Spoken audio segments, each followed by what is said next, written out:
Mais l'Europe a connu quand même de ces grands mouvements de gens qui devaient fuir, qui cherchaient asile, qui cherchaient la possibilité de continuer de vivre tout simplement. Nous voulons assurer cette tradition républicaine. Nous en témoignons ce soir et je souhaite ardemment que cela puisse se développer dans ce département. Des responsables de municipalités ont déjà fait savoir qu'ils étaient ouverts à l'accueil de familles, de réfugiés. Nous ne pouvons que nous en féliciter.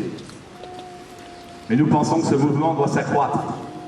Et à cette fin d'ailleurs, et on en parlera tout à l'heure et Alain en dira quelques mots, nous allons être reçus tout à l'heure par Madame le Préfet ou son représentant, nous ne savons pas encore qui, pour demander ce que nous demandons, nous, depuis déjà plus de 2 mois, à savoir une table ronde qui puisse réunir les parties prenantes d'une telle démarche, à savoir la préfecture, l'administration, l'État, tout simplement. Le conseil départemental, qui a déjà entendu favorablement notre démarche, mais également l'association des maires des Landes, qui est tout à fait favorable aussi à ce que des maires puissent jouer le jeu dans ce département et accueillir. Et puis des associations que nous sommes, que j'ai énoncées tout à l'heure, qui veulent contribuer, non pas en se substituant aux responsabilités de l'État ou des collectivités locales, mais qui veulent contribuer à un bon accueil de ces gens. Aujourd'hui, vous le savez, le gouvernement a annoncé, sur la base d'un compromis européen, a annoncé l'accueil de 24 000 réfugiés sur 2 ans. Vous savez très bien comme moi que d'autres pays, je pense à l'Allemagne en particulier, font un effort beaucoup plus important. Alors on nous dira, pour un tas de raisons, ok, mais le résultat est là. Beaucoup de gens pourront trouver la possibilité de s'installer en Allemagne. Alors, il faut qu'ils puissent effectivement trouver, peut-être pas l'équivalent, mais certainement plus de 24 000 personnes à pouvoir s'installer dans notre pays.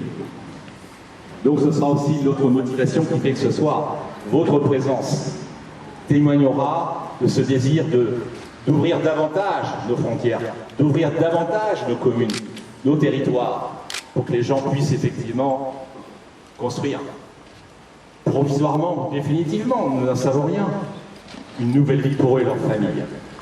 Et puis il s'agit bien de tous ces gens qui émigrent, pas seulement ceux qui sont victimes des guerres, mais ceux aussi qui sont victimes de la misère.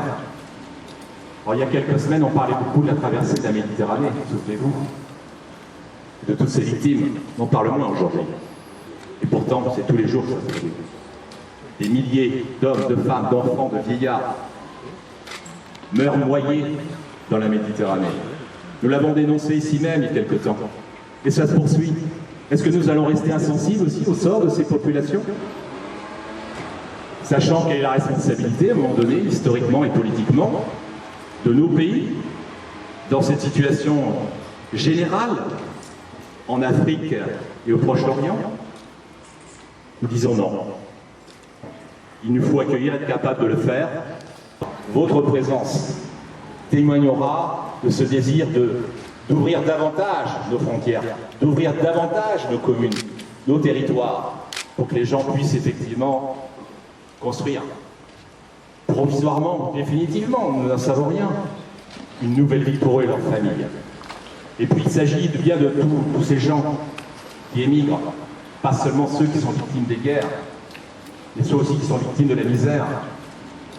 Alors, il y a quelques semaines, on parlait beaucoup de la traversée de la Méditerranée, souvenez-vous. De toutes ces victimes, on parle moins aujourd'hui. Et pourtant, c'est tous les jours que ça se fait. Des milliers d'hommes, de femmes, d'enfants, de vieillards meurent noyés dans la Méditerranée. Nous l'avons dénoncé ici même il y a quelque temps. Et ça se poursuit. Est-ce que nous allons rester insensibles aussi au sort de ces populations ? Sachant quelle est la responsabilité, à un moment donné, historiquement et politiquement, de nos pays, dans cette situation générale, en Afrique et au Proche-Orient, nous disons non. Et pour expliciter un petit peu tous ces propos, je vais laisser la parole à Alain Ducasse, qui est responsable d'Amnesty International, un des responsables. Ah, il tient beaucoup à la collégialité, donc je le souligne, qui va, au nom de toutes les organisations, prendre la parole et expliciter notre démarche.